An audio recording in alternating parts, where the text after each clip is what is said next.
আসসালামু আলাইকুম এভরিওয়ান, আরিশাস ব্লগে আপনাদেরকে স্বাগতম। তো আজকে আমি চিকেন রান্না করব। তো এখানে চিকেন ও আলুগুলো ভালো করে ধুয়ে নিয়েছি। এখানে দিয়ে দিলাম তেজপাতা, তারপর দারচিনি, এলাচি, তারপর এখানে দিয়ে দিলাম আদা রসুন বাটা, এখানে দিয়ে দিলাম পেঁয়াজ কুচি, হলুদ গুঁড়ো, মরিচ গুঁড়ো এবং এখানে দিলাম স্বাদ মতো লবণ। এখন এখানে সয়াবিন তেল অ্যাড করে দিলাম। তো এগুলোকে ভালো করে মিক্স করে নিচ্ছি। তো এগুলোকে ভালো করে মিক্স করা শেষ। তো গাইস, এগুলোকে আমি বসিয়ে দিয়েছি তরকারি। তো আমার চ্যানেলে যারা নতুন এসেছে অবশ্যই সাবস্ক্রাইব করবে এবং কমেন্টের মাধ্যমে জানাবে আমাদের ভিডিও তোমাদের কেমন লাগে। তো গাইস, এগুলোকে ভালো করে কষানো হয়ে গেছে। তো এখানে আমি দিয়ে দেব ঝোল।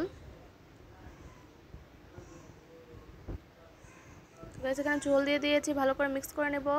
আমার তরকারি প্রায় হয়ে এসেছে। তো এখানে আমি দিয়ে দিলাম ডিম।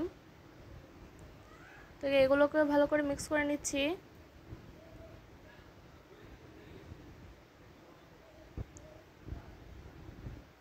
তো গাইস, আমার এখানে দিয়ে দিলাম জিরা গুঁড়ো।